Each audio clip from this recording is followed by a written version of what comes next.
한 시간. 좀 찔리네. 근데 문과들도 수업 잘하는 줄 많아가지고 1코스는 똑같이 빡셀 것 같은데. 경기수학? 경기수학은 근데 이제 해봐서 알겠지만 너무 쉬워서. 근데 별별 하려면 그래도 킬러가 있어야 될 거 아니에요? 좀 킬러야 있을 수 있죠. 지금부터 듣는 애들은 1박 됐다고 듣는 거 아니에요? 그렇지. 1박 내 생각에 1컷은 90. 안 되지. 1컷은 무조건 90. 95. 내 생각에. 그래서 다 맞춰야 돼. 근데 이거 약간 어렵게 나오면 사문처럼 나올 것 같아요. 그렇긴 한데 이거를 사실 지금 뭐 모여있는 과목들은 사문은 실제로 보였어요. 좀 오래됐어요. 역사가 깊어요 사문은. 근데 이제 경제학은 이번에 이제 처음 개정이 되어서 사실 이제 세팅이거든요. 그리고 이제 저랑 하는 거니까 쉬운 거예요.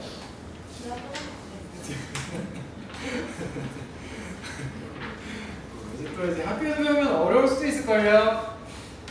어쨌든 그래서 여기 부분 그리고 이제 변별력 있는 부분들은 있긴 있어요. 실제로 그 뒷부분에 여러분 원래께 잘하시는 분 있나요? 원래께 내 생각에 그냥 답 맞추는 건 잘해도 정확하게 이해하고 푸신 분들 많이 없죠. 근데 이제 원리학계에 대해서도 이제 뒷부분에 조금 더 심도 이렇게 다르다 보니까 걱정 마세요. 일단은 간단한 사고가 좀 난이도 있습니다. 행렬도 또 은근 또 빡세요. 상당한 행렬이에요. 근데 이제 행렬 좀 더 빡세게 저거 역행렬. 그렇죠. 역행렬도 있고. 네, 역행렬 여기 있습니다. 그래서 자 오늘 세금 이렇게 두 가지 배웁니다.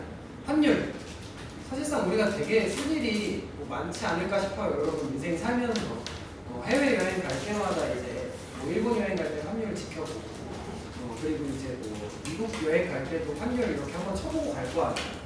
우리가 돈을 바꿀 때 다른 나라 돈으로 바꿀 때 필요한 게 이제 환율이고 그리고 이제 세금도 마찬가지로 우리가 인생 살면서 세금 피해갈 수가 없죠.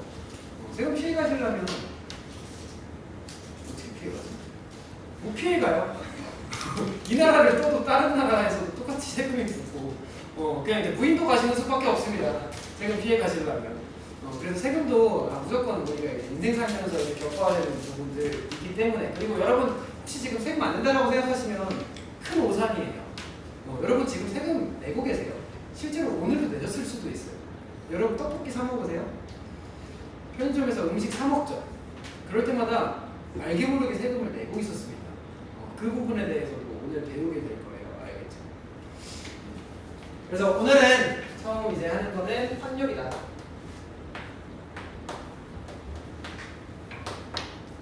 자, 환율. 뭘 환율이라고 합니까? 뭐 이제 1달러에 얼마에 요즘? 한 1,500원 이 정도 하거든요.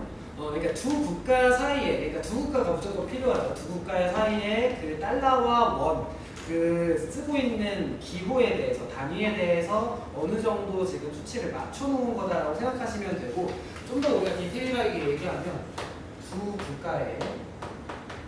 국가 사이에 통화에 대한 비율. 이거를 환율이라고 합니다. 두 국가 사이의 통화에 대한 비율.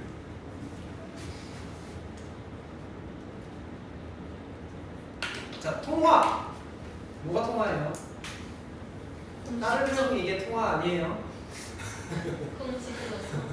얘가 이제 유통하는 화폐입니다.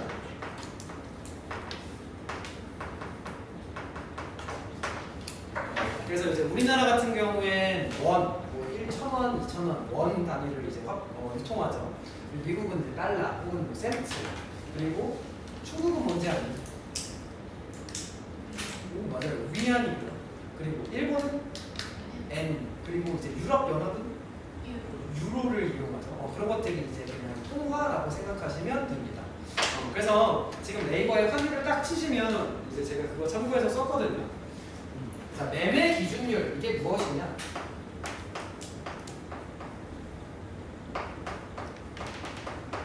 쉽게 얘기하면 네이버에 쳤을 때 네이버에 환율을 쳤을 때 나오는 것들 뭐 1달러에 얼마다, 뭐 10엔에 얼마다, 뭐 1위안에 얼마다 이렇게 나오는 것들이 이제 기준이 되는 거기 때문에 그 기준을 토대로 은행에서 이제 환전을 해주겠죠.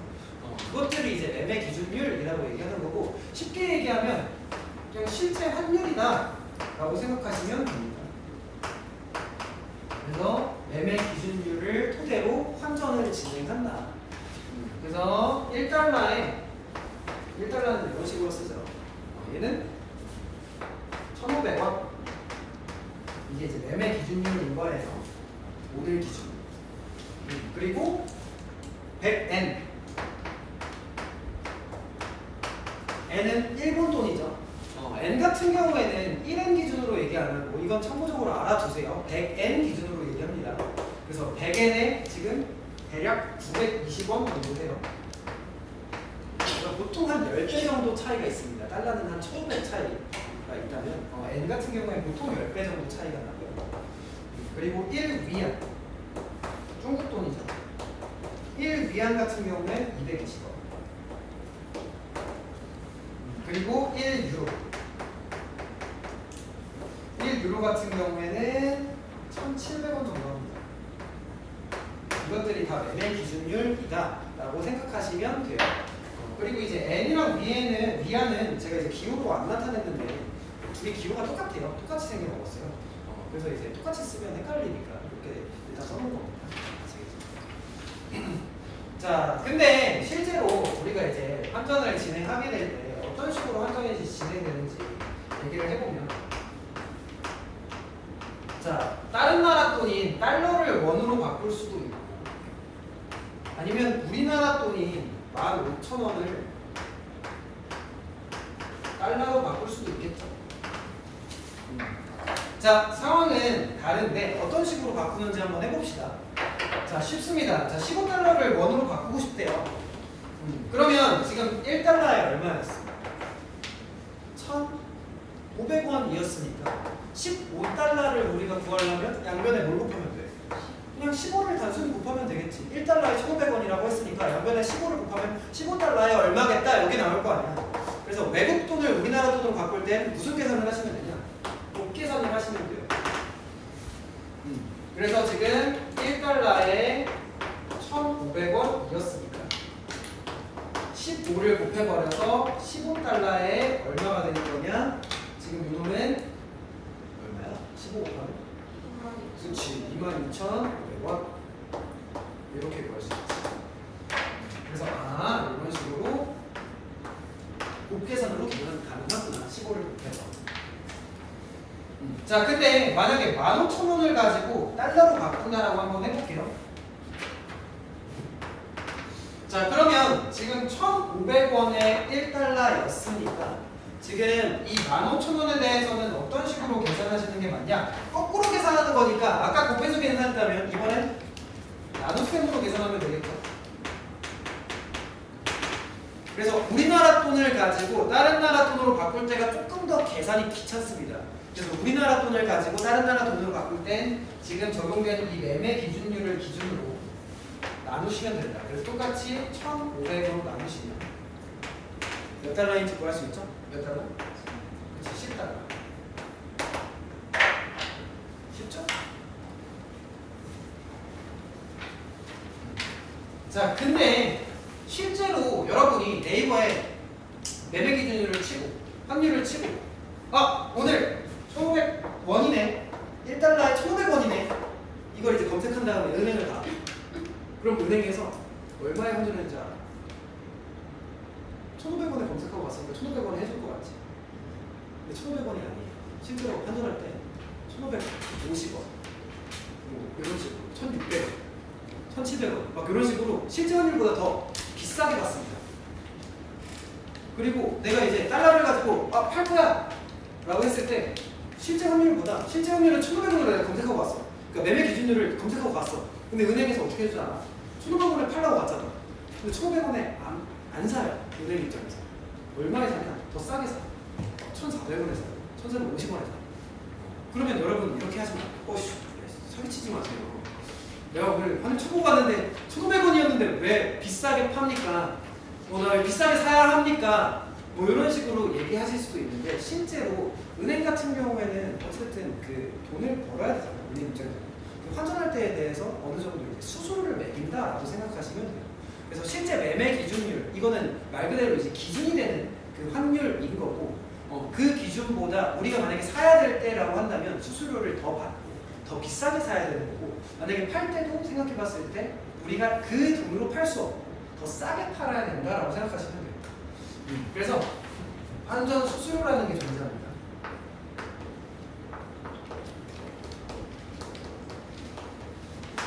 그래서 우리가 만약에 살 때라고 한다면 자 우리가 어떤 식으로 이제 환전을 하면서 다른 나라 돈을 사야 되는 거냐 매매 기준율을 가지고 계산하는 건 맞지만 여기에 이제 수수료가 추가돼요. 환전 수수료가 추가됩니다. 그래서 실제 환율에다가 얼마 더 붙는다. 그래서 비싸게 사야 되는 겁니다. 비싸게.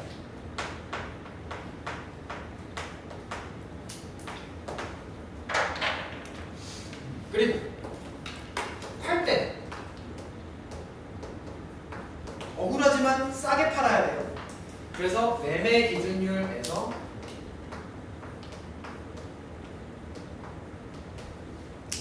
수수료를 뺀 값으로 환율을 적용해서 우리가 싸게 팔게 됩니다. 그래서 실제로 환율을 가지고 투자하는 거 자체가 쉽지가 않아요. 왜냐면 살 땐 비싸게 사고 팔 땐 더 싸게 팔아야 되니까 우리가 이놈에 대해서 그 이득을 취하기가 쉽지는 않지. 뭔 말인지 이해되죠? 그걸 막기 위함이다라고 생각하실 수도 있어요. 그 투자에 대해서. 자 그러면 우리 같이 한번 해봅시다. 자 1번. 자 어느 관광지에서 분 고구마 4가지 통화로 구매할 수 있다. 한 개의 가격에 대해서 어느 통화로 분 고구마를 구매하는 것이 가장 저렴한지 쓰시오.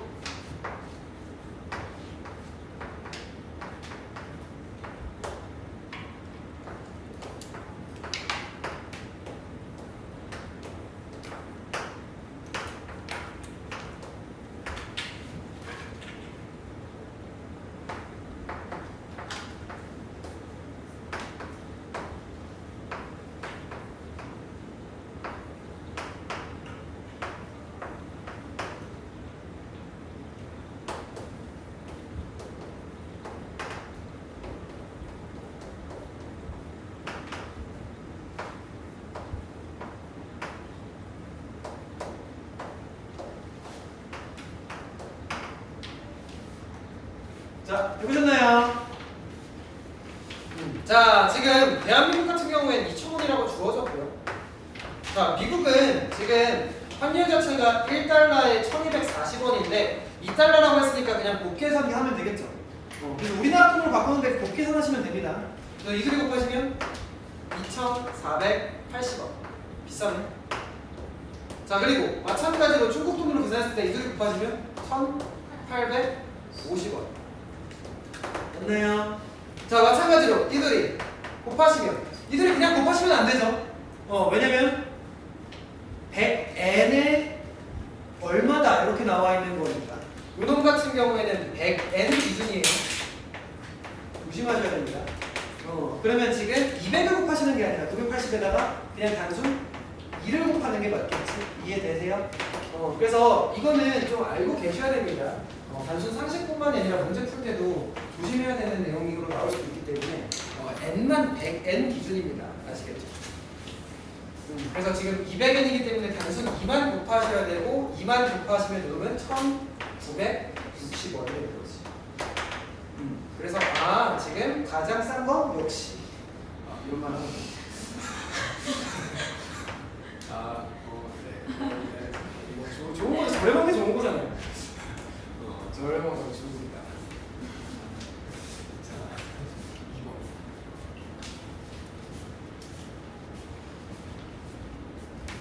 이번엔 600만 원을 바꾸는 겁니다.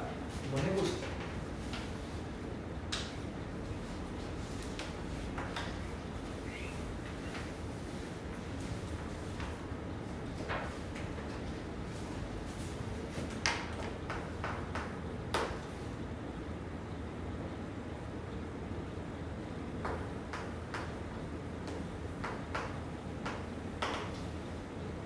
세상이 저러네.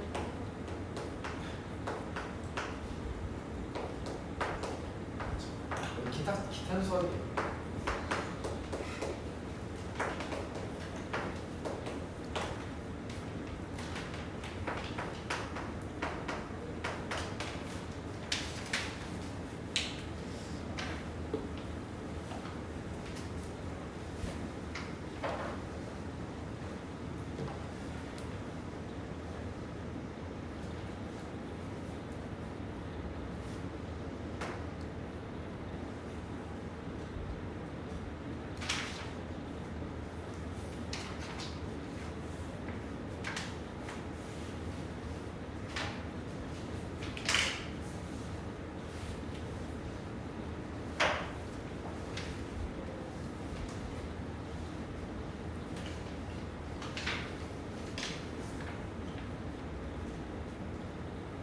해보셨나요? 자, 지금 1200원인 환율에서 1250원으로 환율이 올랐다라고 합니다. 그럼 600만 원을 바꿀 때에 대해서 한번 해볼게요. 자, 일단 5월 10일 기준으로 우리나라 돈으로 바꿀 때, 다른 나라 돈으로 바꿀 때에 대해서는 이제 나눗셈으로 계산하시면 된다 했죠?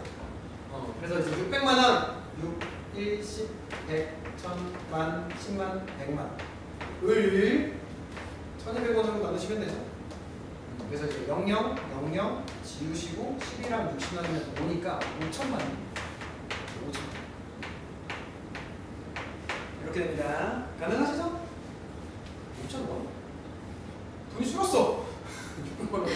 5천 나가서. 이렇게 되는 거죠.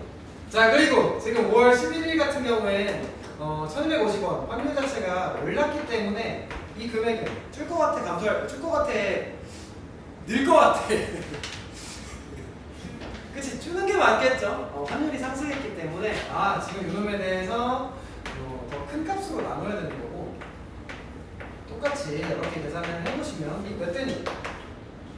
4,800? 이렇게 되죠? 그래서 얼마 줄었냐? 200달러 줄었다. 이렇게 얘기할 수 있죠. 쉽죠?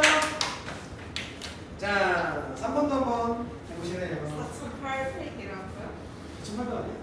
아니, 제가 계산을 잘못했나 봐요. 그쵸?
자, 해보셨나요? 자, 해볼까요? 자, 일단 지금 4,000유로가 필요했대요, 등록금으로. 근데 지금 1,300원이래, 1유로에. 그러면 실제로 얼마가 필요한지에 대해서 먼저 계산을 해볼게. 그러면 지금 4,000유로라고 했으니까 여기다가 지금 전부 다 4,000 곱하면 되는 거 맞지?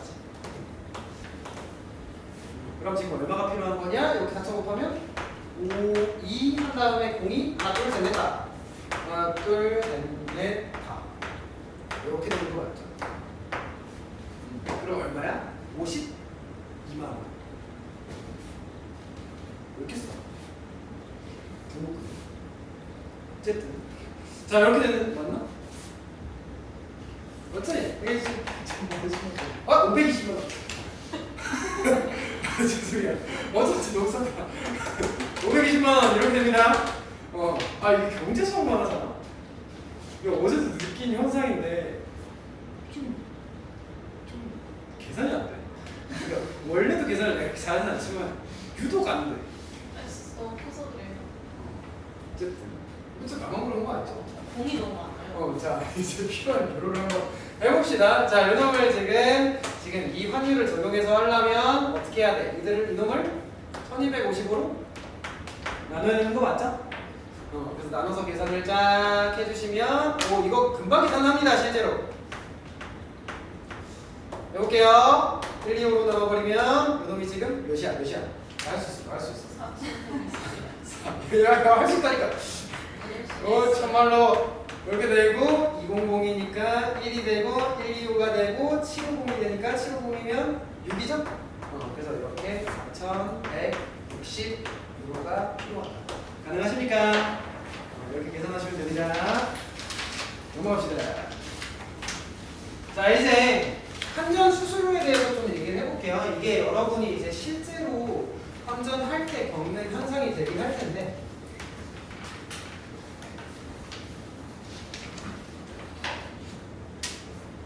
자 동욱씨가 지금 미국으로 출국한다라고 합니다. 근데 이제 500달러를 환전한다라고 해요. 500달러를 환전할 겁니다. 자 그때 발생한 수수료를 구하시오라고 되어 있어요. 자 지금 보시면 알겠지만 매매 기준율, 그러니까 실제 환율 같은 경우엔 얼마로 나와 있냐? 1,300원이래요. 자 근데 살 때는 1,329원이고 팔 때는 얼마야? 1,274원인 거 보이죠? 자 그래서 살 때 더 비싸게 사야 되고 팔 때 더 싸게 팔아야 되는 상황 맞지? 그러니까 실제 1,300원보다. 자 그러면 이 상황에서 일단 뭐부터 구하시냐면 우리가 궁금한 건 수수료이기 때문에 지금 수수료가 얼마인가부터 한번 구해보세요. 수수료. 자 수수료는 1,300원 기준으로 무엇이 더해졌고 무엇이 빼졌냐? 항상 같은 값입니다. 누구랑 누구야? 지금 26인 거 보이죠? 풀마 26. 그래서 지금 수수료가 26이구나. 그래서 1달러당 26원의 수수료를 받고 있는 겁니다. 여기까지 괜찮으세요? 그럼 지금 우리가 받고 싶은 건 얼마? 500달러인 거니까. 그러면 이 500달러를 구하기 위해서 500을 그냥 곱하면 되지 않겠어? 이해되세요? 그러면 자연스럽게 여기다 500 곱해서 1, 3, 0, 0, 0, 500달러. 정답은 13,000원. 이것만 쓰시면 되잖아요. 어떻게 하는지 알겠죠? 이런 식으로 쉽게 계산하시면 됩니다. 자 밑에 있는 것도 같이 해볼게요. 저기 풀 500달러는 왜 쓰는 거예요? 이거 그냥 이렇게 참고로 쓴 거예요. 안 써도 돼요.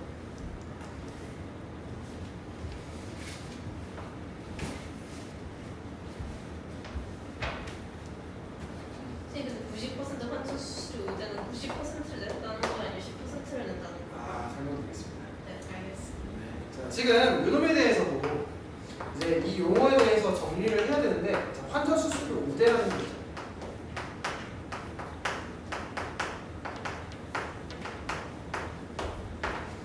그러니까 지금 약간 괘씸하지 수수료 내는 거. 그래서 실제로 은행에서 그 수수료를 할인을 많이 해줘요.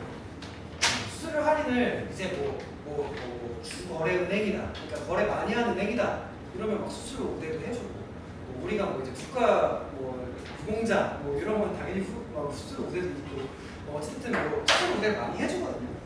근데 요놈에 대해서는 일단 수수료 우대이기 때문에 오로지 수수료만 할인해 주는 겁니다.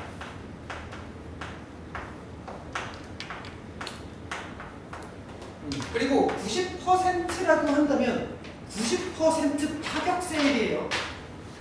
그래서 90%에 대해서 할인한다라고 한다면 실제로 수수료는 몇 %만 남는 거야? 그치? 오로지 10%만 계산을 하는 거지. 뭔 말인지 이해되시죠? 그래서 만약에 90% 수수료 우대다 이러면 10%만 계산하는 거고 80%다 이러면 20%만 계산하는 거고 이런 식으로 계산하시면 됩니다. 자, 한번 해보실래요?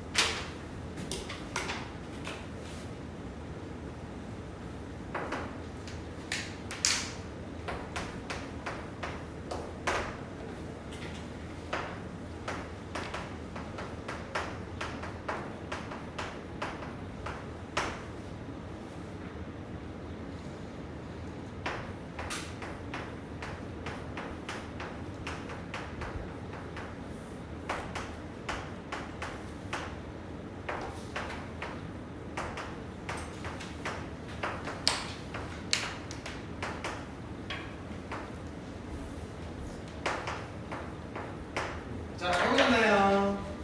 자, 지금 보니까 수수료 얼마예요? 풀마? 20인 거 보이죠? 그래서 지금 이거 기준으로 20이니까 수수료는 20원인 건데 요금에 대해서 지금 할인을 받고 있는 거죠. 90% 할인이 들어간 거니까 몇을 곱하는 거냐? 0.1을 곱하는 거 맞죠? 그럼 이제 할인했을 때 실제 수수료는 2원이 되는 거다.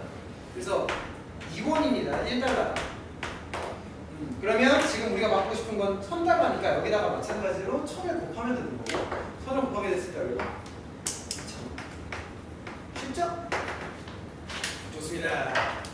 자, 그러면 이제 환율에 대해서 어느 정도 이제 계산하는 건 배웠고 환율이 끼치는 영향에 대해서 좀 얘기를 해볼게요. 이거 뭐 그러니까 사회 때 배웠지.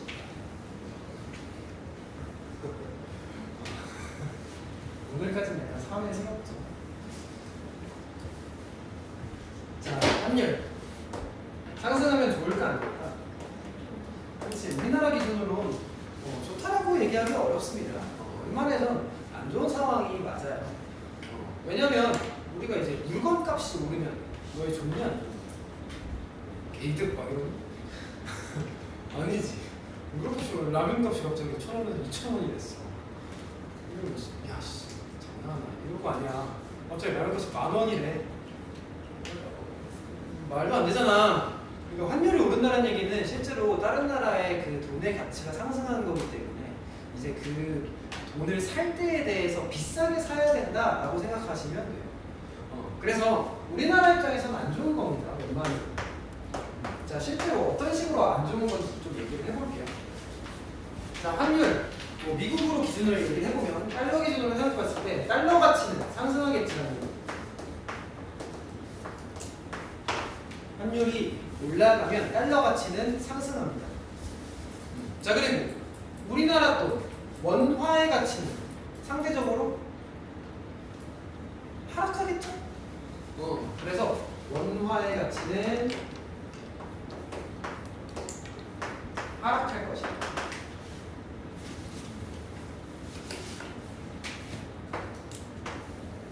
자, 그러면 수출해야 되는 그 가격에 대해서 생각해 봤을 때 자, 원화 가치는 떨어진다 했죠. 그러니까 우리가 이제 싸게 팔아야 된다 이 얘기예요. 그래서 수출해야 되는 그 가격은 떨어집니다. 자, 그럼 우리나라가 싸게 판다 이런 얘기가 들렸어. 그럼 외국 입장에선 야씨 많이 사야겠다 이럴 거 아니야. 바켓 세일한다 이럴 거 아니야. 그래가지고 수출량은 늘긴 늘겠죠. 그럼 수출량 늘었으니까 좋은 거야? 아니지. 싼 값에 많이 파는 거니까. 실제로 우리가 금액 자체는 뭐 10억 이렇게 만약에 똑같이 벌었다라고 해도 100개의 10억을 판 거야. 120개의 10억을 판 거는 다르지. 그러니까 우리가 얻은 그냥 이득은 10억인데 100개를 팔았을 때랑 120개를 팔았을 때 당연히 120개 팔았을 때가 더 손해일 거 아니야. 조금 팔고 나는 더 많이 벌고 싶은 거 아니야. 뭔 말인지 이해되시죠? 그래서 이거는 사실상 우리나라 입장에서 손해다. 자 그럼 수입해야 되는 가격은? 그치, 당연히 올라가겠죠. 달러 가치가 올라갔습니다. 그래서 비싸게 우리가 사야 되는 상황이고 비싸졌으니까 당연히 수입은 소극적으로 바뀔 수밖에 없고 수입량은 적어질 것이다. 이해되시죠? 자 그리고 비슷한 얘기긴 한데 이제 수입해야 되는 원자재들 있죠.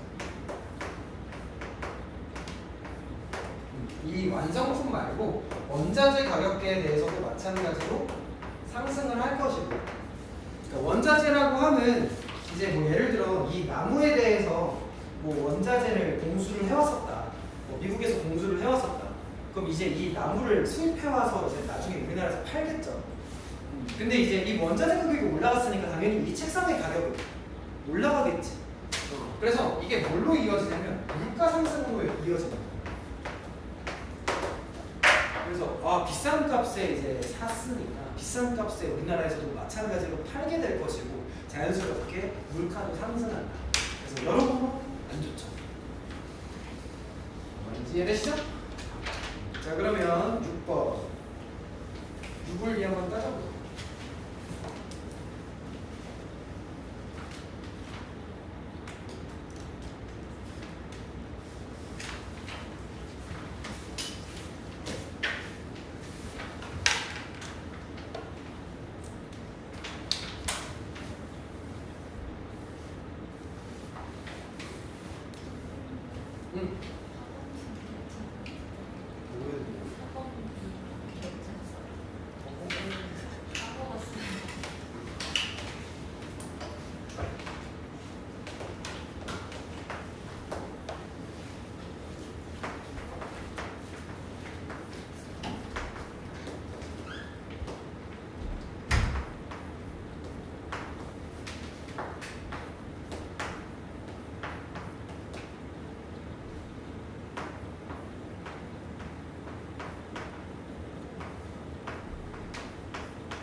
자 해보셨나요? 자 일단 환율이 상승하게 됐을 때 우리나라 입장에서 손해라고 생각하시면 문제가 쉽습니다. 자 일단 미국에 대출이 있는 한국인이래. 대출은 빚이지 빚. 지금 빚이 있는 상황인데 달러 빚이 있는데 달러 값이 올랐대.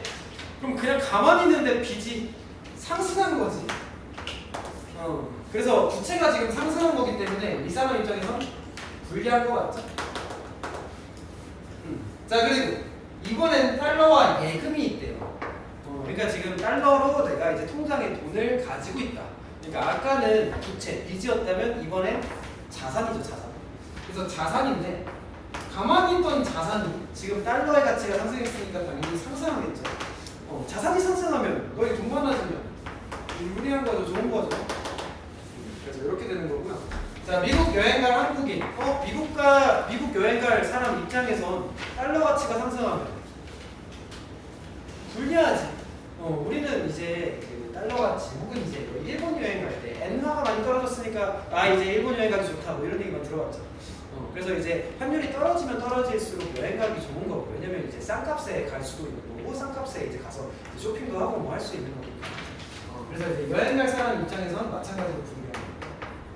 그리고 수입하는 이번엔 미국인이래요. 그럼 환율이 상승하면 원화의 가치가 떨어지면서 한국 부품에 대해서 이제 싼 값에 살 수 있는 거니까 이 미국인 입장에서는 유리한 게 맞겠지. 이해되시죠? 자, 7번 해보실까요?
자, 해보실까요?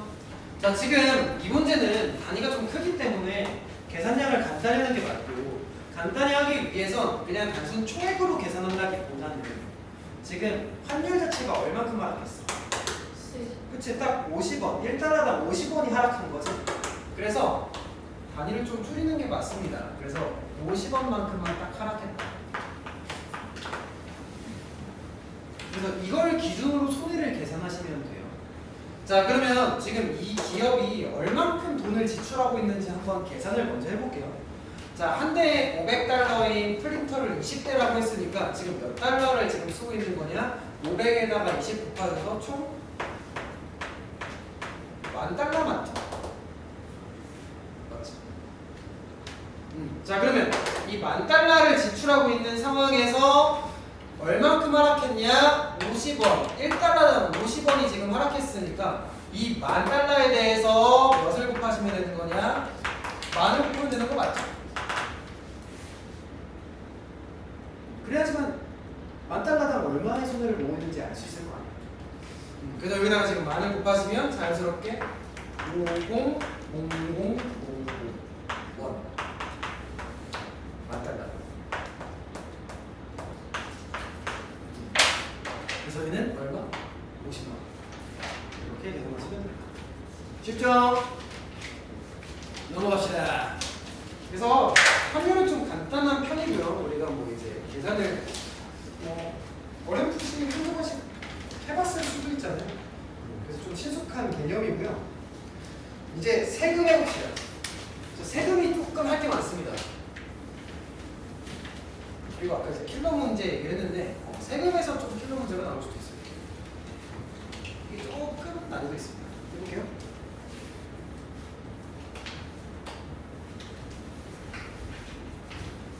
자, 세금 같은 경우에는 뭔지는 알죠? 세금이 뭐예요?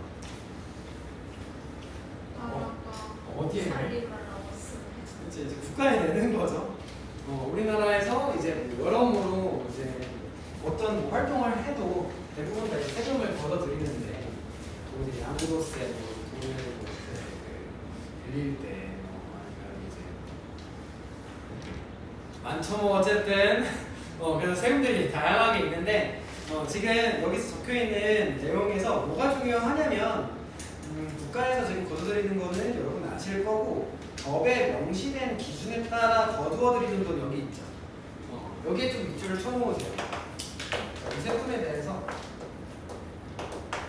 법에 명시된 기준으로 거둬들이는 겁니다.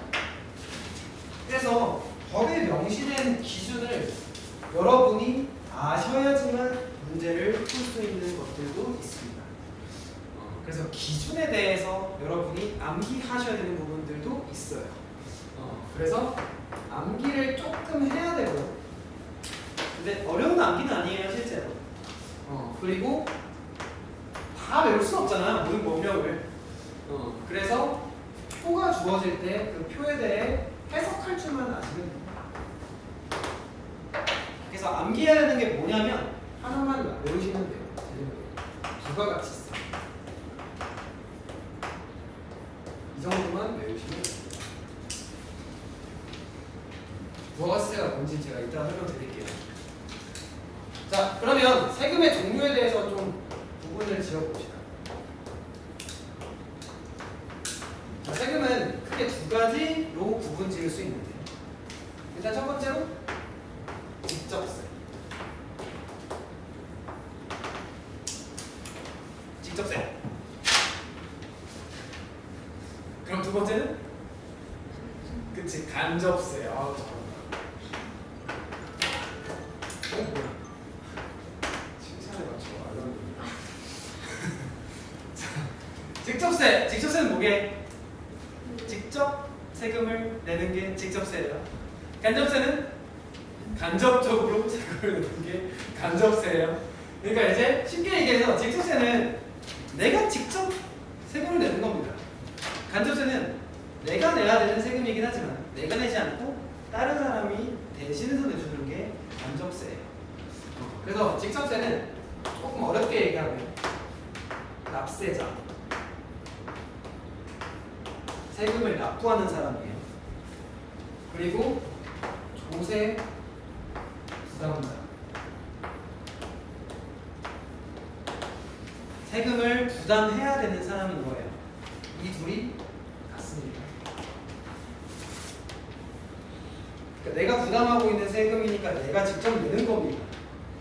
그래서 이건 책임이고 이건 이제 의무인 거죠. 자, 간접세. 간접세는 납세자, 내는 사람과 부담해야 되는 사람은 다른 겁니다.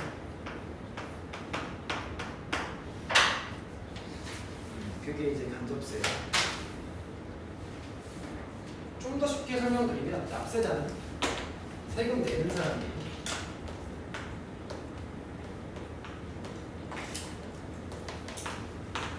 정부에 직접적으로 세금을 내는 사람. 그리고 조세 부담자는 세금을 낼 의무가 있는 사람. 내는 의무가 있는 사람.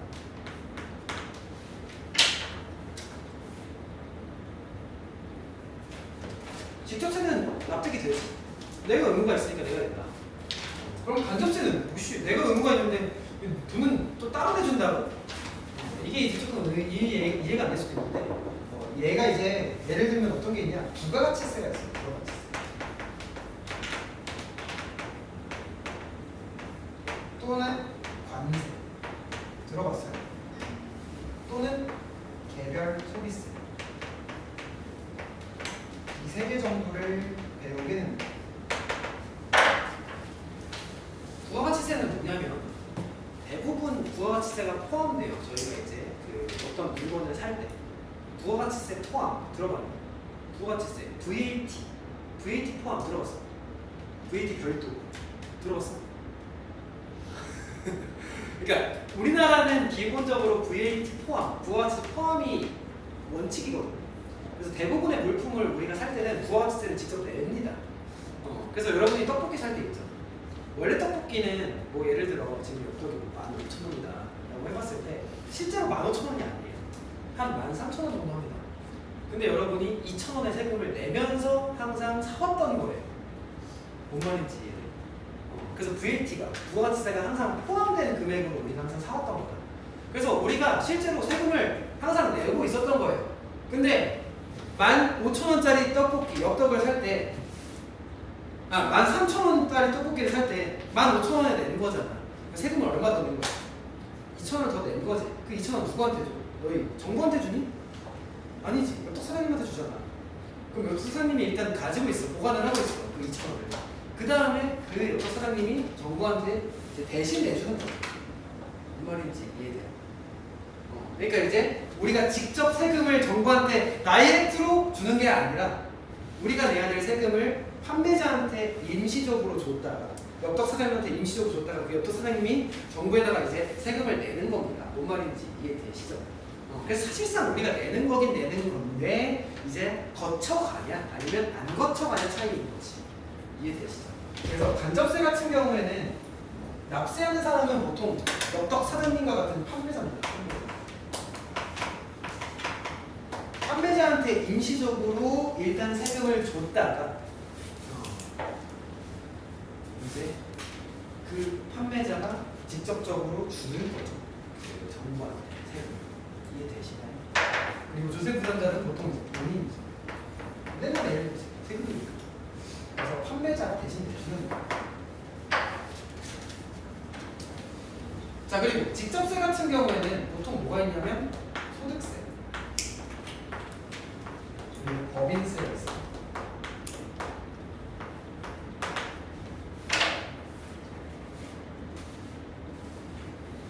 자, 어떤 느낌이냐? 여러분 소득세 뭔지 알아요? 내가 이제 돈을 벌었을 때 그 돈 번 거에 대해서 세금을 내야 되는 거. 그게 이제 소득세예요. 연봉에 대해서 세금을 내야 되는 거. 그리고 법인세는 회사가 돈 번 거. 회사에 대한 그 이윤에 대해 세금을 내는 거예요. 둘 다 어떤 느낌이에요? 이건 개인이 돈 번 거. 이건 회사가 돈 번 거. 그러니까 번 거에 대해서, 돈을 번 거에 대해서 세금을 내야 되는 거. 그게 직접세예요. 내가 번 돈은 내가 세금을 낸다. 그래서 외우기 좀 쉽게 설명을 드리면 얘는 둘 다 이제 돈 번 거예요.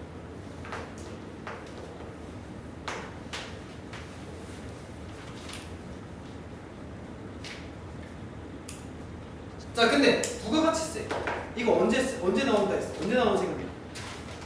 이거 그냥 대부분 물품 살 때마다 부가가치세는 내야 돼요. 그리고 관세는 뭔지 아세요? 수익. 그쵸. 이게 수입, 무역할 때 이제 세금을 부과하는 거. 그리고 이제 개별 소비세 말 그대로 이제 소비할 때 세금. 그러니까 얘도 이제 돈 쓸 때, 얘도 지금 무역해서 돈 쓸 때, 얘도 지금 돈 쓸 때. 뭔 말인지 알겠지? 그러니까 돈을 써가지고 어느 정도 판매자한테 줄 거 아니야. 그 판매자가 임시적으로 가지니까 주는 거잖아. 그래서 이 셋은 돈을 쓰는 게 됩니다. 돈을 소비. 돈을 쓸 때 이제 나가는 세금들이다라고 생각하시면 외우기 편하죠. 자, 그러면 간접세인 부가가치세에 대해서 좀 더 얘기를 해볼게요. 자, 부가가치세는 대부분의 물품에 포함됩니다.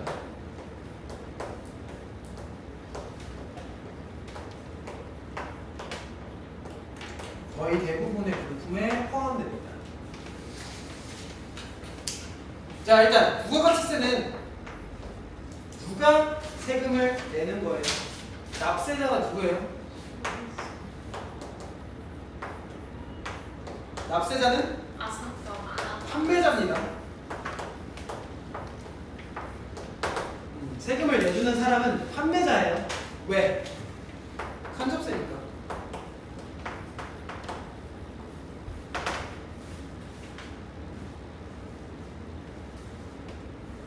여기까지 괜찮나요? 자, 그리고 여러분 부가가치세 몇 퍼센트인지 아세요? 9%. 아니. VAT? 그치, 10% 포함. 그래서 10% 이건 안 깨져요.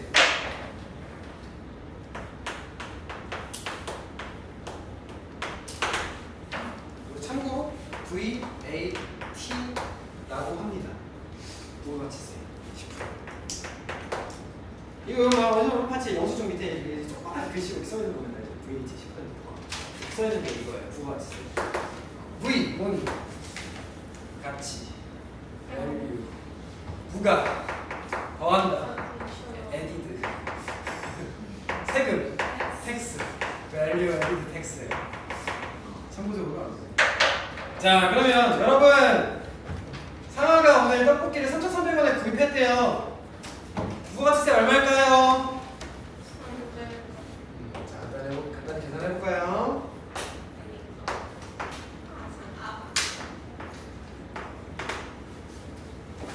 자, 이놈에 대해서 계산하는 거 한 번만 해봅시다. 자, 실제 지금 물품 같은 경우에는 3,300원보다 쌀 텐데, 자, 원래 가격을 얼마인지 모르니까 X라고 한번 해보겠습니다. 여기까지 괜찮나요? 자, 그러면 부가가치세인 VAT를 포함하게 됐을 때 VAT는 10%라고 했죠? 그럼 10%를 추가하셔야 되는 거고, 지금 X에 대한 10%는 0.1X죠? 그럼 0.1X를 추가하면 1.1X가 되는 거 맞나요? 그래서 부가가치세를 포함하게 됐을 때 지금 이 1.1X가 3,300원인 거죠? 따라오셨나요? 그래서 이런 식으로 이렇게 식을 세우시면 되고 x는 그럼 몇? 3,000원 되는 거 맞나요? 그래서 x가 지금 3,000원이니까 3,000원의 10%인 300원이다 이렇게 얘기할 수도 있고 원래 가격 3,300원에서 3,000원을 빼가지고 부가가치세는 300원이다 이렇게 얘기할 수도 있는 거겠지. 이해되시죠? 자, 프랑스 얘기 한번 해볼까요? 자, 9번 풀어보세요. 여기는 부가가치세가 20%라고 합니다. 미쳤죠?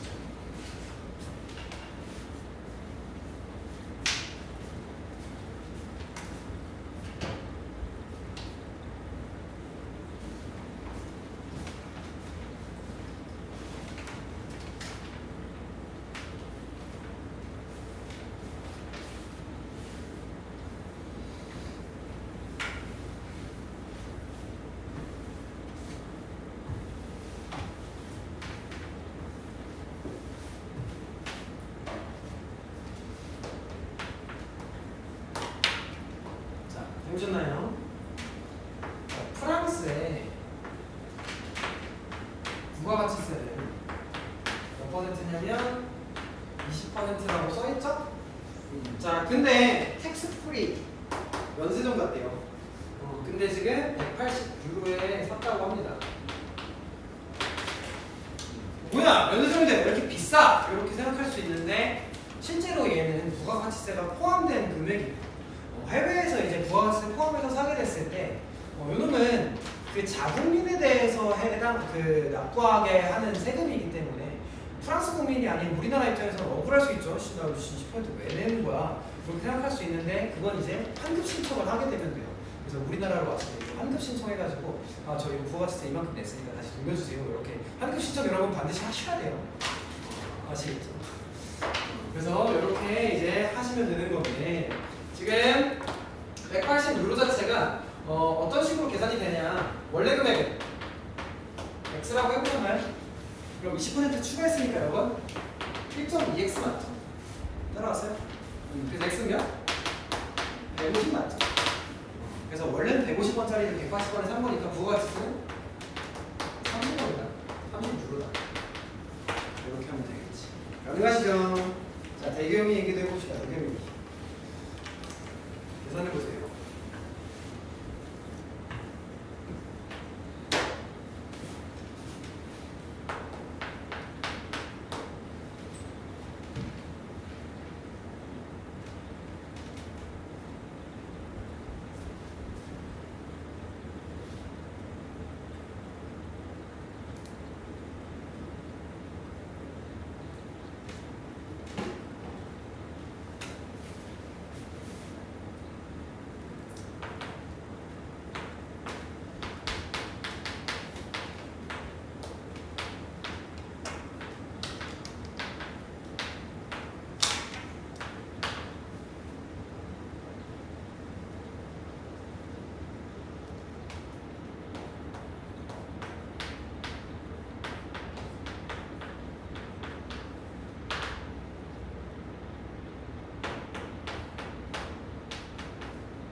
자, 해보셨나요? 자, 지금 VAT 포함해서 123,200원이라고 합니다. 근데 지금 VAT가 문제에 안 나와있죠? 근데 몇 퍼센트? 그치, 10%죠? 그래서 10%인 건 기억하고 계셔야 돼요. 자, 그러면 물품 가격을 우리가 X라고 했을 때 VAT 포함한 금액은 1.1X가 될 텐데 얘가 지금 123200 이게 되고 있는 거 맞죠? 그래서 지금 요놈에 대해서 1.1로 나누시면 0 하나 붙인 다음에 11로 나누는 거 맞죠? 그럼 x가 1, 1, 2, 0, 0? 이거 맞나? 아 맞아요. 감사합니다.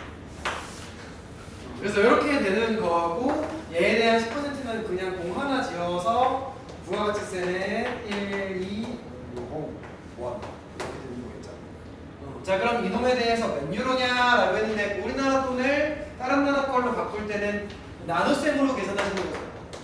그래서 물품 가격인 12000을 지금 환율인 1,400원으로 나누시게 됐을 때 자연스럽게 이렇게 지우셔서 이렇게 지금 7 100 8 끝나요. 좋습니다. 자 이제 개별 소비세랑 관세 해보겠습니다.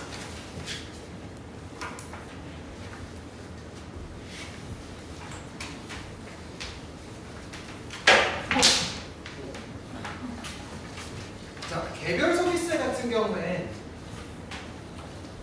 일단 지금 써놨는데 읽어보면 사치품이나 고급 서비스의 소비를 억제하기 위해 특정 물품 가격이나 특정 장소 이용료에 높은 세율을 적용하는 세금이라고 되어 있죠. 그러니까 뭐가 목적이냐면 억제가 목적이에요. 그러니까 소비를 억제하는 거야. 왜? 이 사치품 사지 말아라 너무 그거예요. 그럼 이 사치품에 대한 기준은 어떻게 잡냐? 보통 어떤 품목에 이제 잡냐면 이제 명품 가방, 명품 뭐 시계, 아니면 이제 자동차 뭐 이런 것들이 사치품으로 분류할 수 있는 것들이죠. 그럼 이제 명품 가방에 대한 그 사치품 기준은 어떻게 잡냐? 이걸 갑자기 이제 브랜드로 잡을 수는 없잖아요. 그래서 이제 보통 가격으로 잡습니다. 이제 명품 가격이 얼마야? 기준 가격이 지금 200만 원이라고 적혀 있죠. 두 번째 표에 보시면. 그래서 지금 200만 원 이상의 가방은 좀 비싸다 이렇게 기준을 매긴 겁니다. 그래서 200만 원 아래의 가방 사는 건 사치품은 아닌데 야 200만 원보다 더 비싸게 사는 건 좀 과하지 않냐? 이 1000만 원짜리 가방은 좀 과하지 않냐? 이거 좀 세금 좀 매겨야겠다 이런 거예요. 뭔 말인지 이해되시죠? 자 그러면 이 개별 소비세 같은 경우에는 어떤 식으로 계산하는가?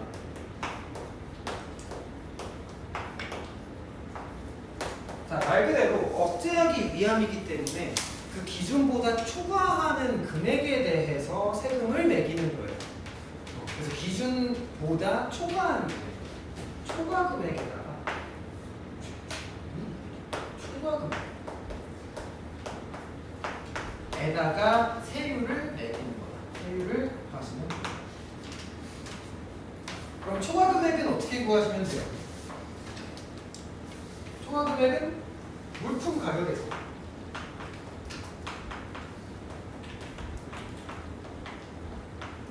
그 물품에 대한 기준 가격을 빼시면 되겠죠. 그래서 초과된 것에 대해서만 이렇게 세금을 매기는 거다라고 생각하시면 됩니다. 쉽죠? 자, 예를 들어 볼게요. 우리가 만약에 800만 원짜리 가방을 사고 싶다. 그럼 실제로 800만 원만 드는 게 아닙니다. 세금을 내야 돼요. 자, 이 800만 원짜리에 대해서 만약에 가방을 사고 싶다. 자, 지금 가방에 대한 기준 가격 얼마예요? 200만 원이죠? 자, 그럼 얼마만큼 초과됐어? 600만 원이나 초과됐잖아. 그래서 지금 원래 물품 가격인 800만에서 200만을 빼신 다음에 이게 초과 금액이죠? 여기다가 지금 세율은 항상 표가 주어질 겁니다. 그래서 지금 이 표에 대해서 보시면 여기 있으면 20%라고 했으니까 0.2를 곱하면 되겠죠. 그래서 20%. 그럼 얼마? 지금 6이니까 120만 원.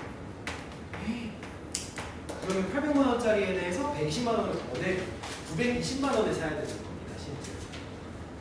그래서 쉽지 않죠. 명품 가방 사기.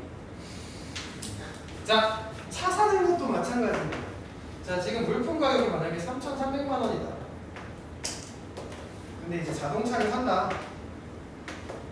2000cc, cc는 이제 배기량이고요. 보통 이제 대부분 1000cc 초과라고 되어 있는데 1000cc 초과 대부분 다 1000cc 초과예요. 대부분 차를 살 때 개별 소비세를 내야 되는데 기준 가격이 0원이죠. 그래서 그냥 3,400만 원에 대해서 몇 퍼센트를 내면 돼요? 5%인 0.05를 곱하시면 됩니다. 그럼 얘가 이제 자연스럽게 160만 원. 이렇게 되는 거죠. 여기까지 괜찮나요? 자, 그리고 관세 같은 경우에는 아까 말씀드렸다시피 이제 무역을 하게 됐을 때 발생하는 세율인 건데 이건 물품에 따라서 다르고 어느 나라에서 지금 무역을 하냐에 따라서 다르기 때문에 요놈에 대해서 기준은 항상 문제에 나올 겁니다. 그래서 그 기준을 보시면서 적용하시면 되는 건데 얘들아! 중요한 게 있습니다. 뭐가 중요하냐? 결국 부가가치세 있지, 부가가치세. 부가가치세 아까 모든 물품, 대부분의 물품에 매긴다고 했죠. 자, 지금 이 800만 원짜리 만약에 명품 가방을 사고 싶다. 일단 우리 못 냈어요. 개별 소비세 냈죠. 그럼 여기에 부가가치세 또 내야 돼. 그러니까 세금이 더블로 적용이 됩니다. 그래서 실제로 이 800만 원에 대해서 120만 원 더 내서 920만 원에 사는 건 줄 알았겠지만 사실은 부가가치세가 아직 포함이 안 됐습니다. 그래서 부가가치세를 포함한 상태에서 내야 돼요. 그러면 얘들아, 부가가치세는 누구에다가 매기는 걸까 생각해보면 지금 800만 원, 물품 가격은 800만 원이지. 이 800만 원에다가 10%를 매기는 걸까? 아니면 지금 이 개별 소비세를 합친 금액에다가 10%를 매기는 걸까?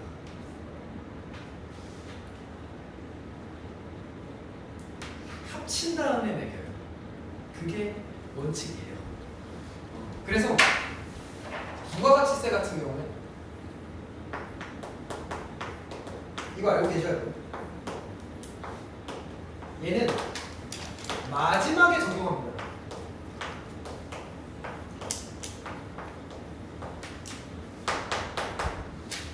그래서 800만 원에 10%를 내고 싶겠지만 이 800만 원에 10%를 내는 게 아니라 800만 원에다가 120만 원을 포함한 금액에다가, 그러니까 원래 물품 가격에다가 개별 소비세 또는 관세 포함시킨 가격에다가 뭐를 부과하시면 되냐? 부가가치세 몇 퍼센트? 10%를 적용하시면 돼요. 그래서 800만 원에다가 120만 원 추가하면 920만 원인데 그 920만 원은 10%인 92만 원을 추가적으로 내셔야죠. 그래서 거의 1000만 원 내셔야 됩니다. 뭔 말인지 알겠죠? 그래서 이거는 좀 기억을 하고 계셔야 돼요. 마지막에 적용하는. 자, 그러면 하나만 저희 같이 해볼게요. 명도씨 거.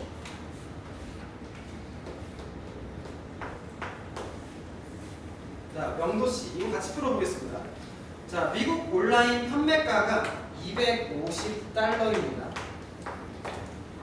자, 그때 이 가방에 대한 관세율, 지금 외국에서 사오는 거니까 관세율이 붙은 거다라고 하면 되고요. 생각하면 되고요. 관세율이 지금 8%라고 나와 있는 거 보이죠? 자, 그때 이 사람이 내야 될 관세와 부가가치세를 구하라고 했고, 부가가치세는 여기 친절하게 10%인 걸 알려줬고, 그리고 환율에 대해서도 1200원이다. 매매 기준율을 알려준 거 맞죠? 자, 한번 해볼까요? 자, 일단 우리나라 돈으로 바꿀까요? 자, 지금 250달러를 지금 1200원 환율로 만약에 바꾼다라고 한다면 그놈은 1200을 곱하시면 됩니다. 매매 기준율이. 자, 곱하시면 어떻게 되죠?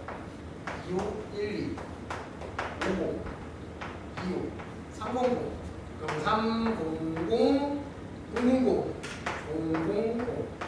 얼마예요? 30만 원짜리 가방을 산다고 합니다. 가방만. 너무 맞아요. 자, 외국에서 사오니까 뭐가 붙냐? 관세가 붙습니다. 관세. 관세는 지금 8%를 했으니까 그냥 0.08을 곱하시면 돼요. 그래서 지금 여기다가 0.08을 곱하셔서 얼마? 24,000원 맞죠? 여기까지 괜찮아요? 30만원 내짜리 살 때 24,000원을 지금 추가적으로 낸 상황이고, 자, 부가가치세 10%, 얘를 원래 물품 가격인 30만원에다가 지금 10%를 하는 게 아니라 지금 이 관세를 포함시킨 상태에서 10%를 매기셔야 돼요. 뭔 말인지 알겠죠? 그래서 이 둘을 포함시킨 상태에서 0.1을 곱하시는 게 맞다. 그럼 포함 가격은 지금 324,000원이니까 여기다가 10% 하시면 얼마야? 3, 2, 4, 0, 0 이렇게 되겠지. 됐어요? 무슨 말인지 알겠죠? 그래서 부가가치세가 30만 원이 아니라 3만 원이 아니라 이렇게 포함이 됩니다. 32,400원 더블로 세금. 쉽지 않죠, 우리나라. 다 그래요. 자, 넘어갑시다. 소득세랑 법인세. 여기는 설명할 게 그렇게 많지는 않습니다. 왜냐면 왼쪽에 지금 표가 주어져 있죠. 이 표를 가지고 여러분이 대부분 문제를 풀게 될 거예요.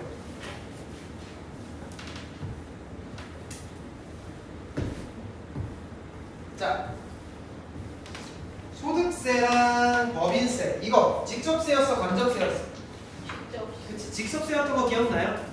그래서 소득세, 내가 돈 번 거, 법인세, 회사가 돈 번 거에 대해서 세금을 내는 게 이제 소득세랑 법인세인데, 자, 소득세부터 한번 해봅시다. 자, 얘는 일단 직접세고요.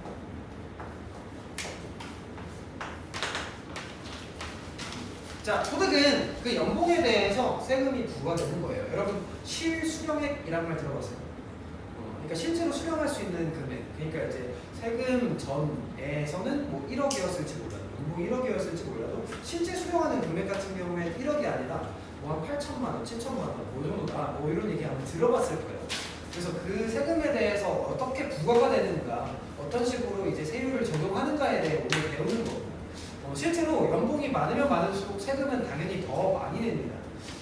그래서 지금 보시면 알겠지만 1,400만 원 이하, 연봉이 1,400만 원 이하면 지금 세금을 6%밖에 안 내요. 근데 이제 그거보다 더 많아져 버리면 일단 기본적으로 84만 원을 내요. 그 다음에 초과 금액에 대해서 또 내요. 만약에 더 많아졌다, 5천만 원과 8,800원 사이다, 그러면 624만 원을 일단 냅니다, 세금으로. 그 다음에 초과 금액에 대해서 세금이 또 나가요. 뭔 말인지 이해되시죠? 그래서 소득세 같은 경우에는 어떤 식으로 계산이 되냐? 일단 연봉에 따라 다르기는 한데 기본적으로 나가는 세금이 있다. 지금 84만 원, 624만 원, 1,536만 원과 같은 기본적으로 나가는 세금이 있고, 그리고 초과 금액에 따른 세율을 또 곱하셔야 돼요. 그래서 이런 식으로 계산이 된다라고 생각하시면 됩니다. 그리고 이제 여러분이 조금 이제 헷갈릴 만한 용어가 제 생각에 이제 과세 표준이에요.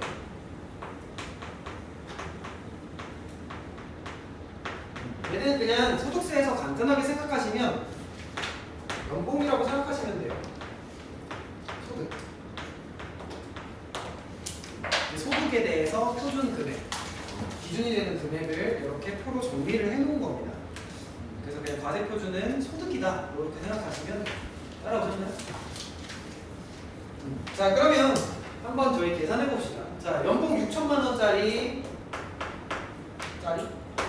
연봉 6천만 원이신 사람에 대해서 얼마의 세금을 내야 되는지 한번 해볼게요. 6천만 원이면 월급 얼마니? 이게 지금 500만 원이죠. 그래서 이 정도면 꽤 잘 벌는 상황인 건데, 지금 얘가 세금 얼마나 되는지 한번 봅시다. 실수를 하게 한번 계산해 봅시다. 자, 같이 해볼까요? 해보실래요? 같이 해볼까요? 같이 해봅시다. 자, 지금 6천만 원 어디 있어요? 표상으로 여기 5천과 8천 사이 맞죠? 그럼 지금 일단 기본적으로 얼마 내야 돼? 기본으로 일단 624만 원을 내야 됩니다. 여기까지 괜찮죠? 그래서 와씨 624만 원 벌어도 되고 여기 이제 초과 금액 얼마야? 지금 5천만 원 초과 금액이라 했으니까 5천만 원에서 얼마 초과됐어? 그렇지 1천만 원 초과됐죠? 그래서 1천만 원에 대해서 몇 %라고 돼 있어? 문제에 그냥 써있는 거대로 그냥 24% 0.24를 더 내야 돼. 그러니까 240만 원을 더 내야 돼. 그럼 얼마야? 864만 원. 와, 6천만 원 중에 824만 원, 864만 원 뜯어가면 5,100만 원밖에 안 남죠. 이 정도 됩니다. 세금. 장난 아니죠. 실제로 이 정도면 많이 안 가져간 편이에요. 지금 칸으로 이제 세 번째 칸이에요. 이 뒤에 칸 가보세요. 8,800만 원. 이 1억 되면 이제 1,100만 원 일단 내고 시작해요. 한 달에 1억 어떻게 벌었지? 한 달에 아니 10억 원 줘도 거의 한 달에 1억 원 번다는 소리죠. 10억 원이 죠. 와, 뭘 어떻게 벌지? 자, 이제 14번이 조금 까다로운데 이거 한번 해볼게요. 자, 이제 거꾸로 계산도 가능합니다. 연봉 얼마 버는 사람이 얼마의 세금을 내는가도 알 수 있지만 나 세금 얼마네 이렇게 얘기하는 사람이 지금 얼마 정도 벌고 있는지 그것도 계산할 수가 있어요. 자, 어떤 사람이 나 소득세 324만 원 내 이렇게 얘기했어요. 그러면 이 사람은 얼마의 연봉을 벌고 있는 건가? 과세 표준. 보여볼까요? 자, 일단 지금 324만 원이면 지금 이 표상으로 봤을 때 기본 금액이 84만 원과 624만 원 이 사이죠. 기본 금액이.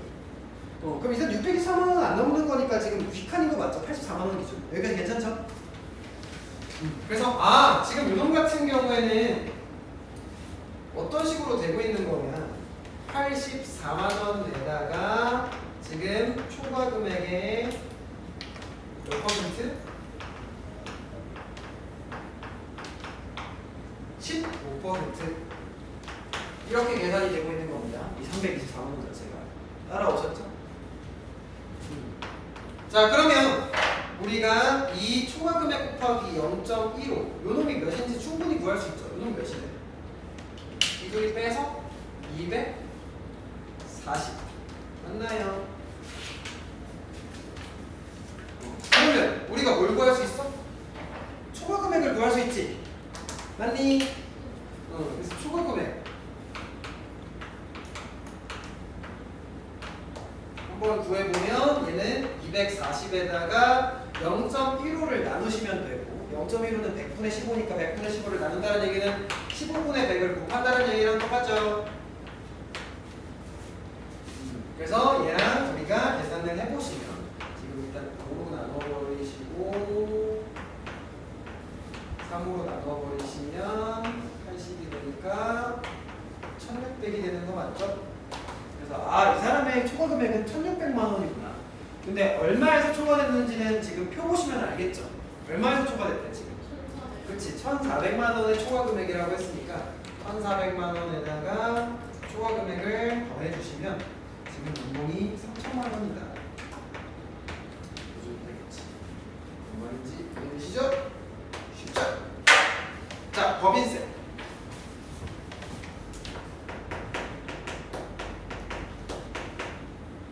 자, 법인세 쉽습니다. 자, 얘는 마찬가지로 번 거예요. 근데 이제 개인이 번 게 아니라 회사가 번 거.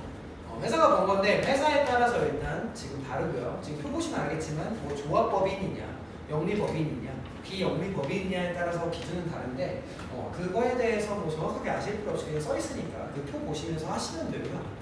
지금 일단 여러분이 이제 파악해야 되는 건 뭐냐면 과세 표준과 세율까지는 아까랑 동일한데 누진 공제라는 게 있죠. 누진 공제. 자, 얘는 세금을 더 부과하겠다는 얘기일까 아니면 좀 싸게 해주겠다는 얘기일까?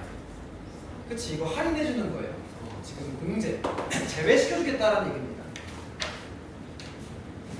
그래서 제외 금액이에요.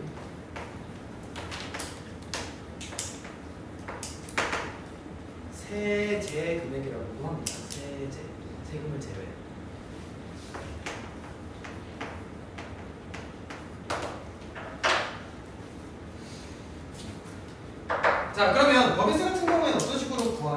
마찬가지로 과세 표준 얼마 벌었는가와 세율을 일단 곱해요. 몇 퍼센트인가 기준에 따라 다르겠죠. 자, 둘이 곱한 거에다가 누진공제액을 빼면 되겠지.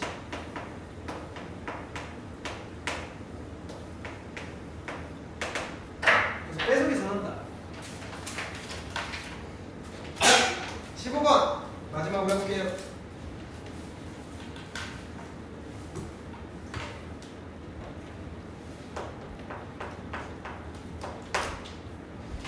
자, 비영리법인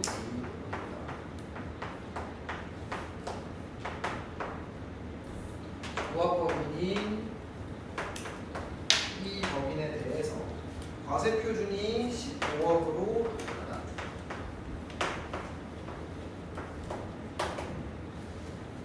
어디가 더 법인세를 많이 내는가?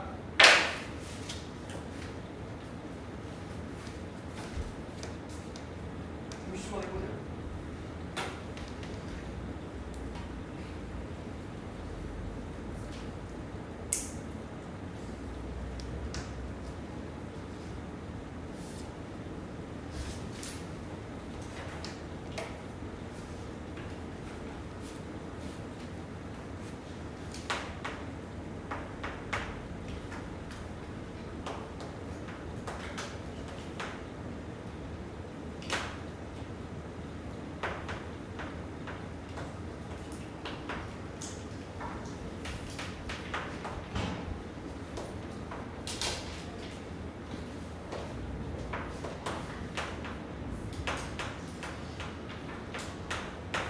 자, 해보셨나요?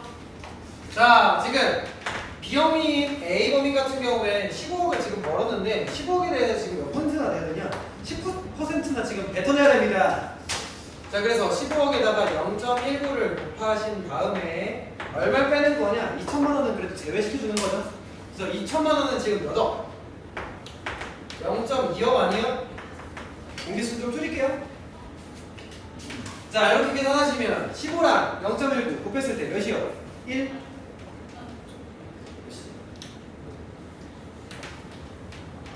285?